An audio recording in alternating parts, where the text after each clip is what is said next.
What's the easiest way for a customer when it comes to roofing to get burnt?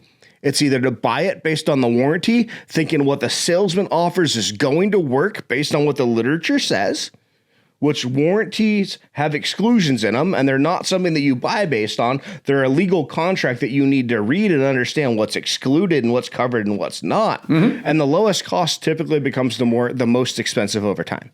Oh, of course it does. So two things that a building owner must get away from is quit buying based on warranty and quit buying based on cost. Educate yourself to what is the most valuable thing that I can do for this roof that's going to last the longest, and understand that valuable thing that's the perfect mix of cost versus what you get is going to cost more money than the cheap roof. And it just so happens that the warranty that you should buy should be inherent to the product based on what you've seen in real life of the roofs that you've looked at, versus just buying a new product based on a piece of paper that says it's going to last this long.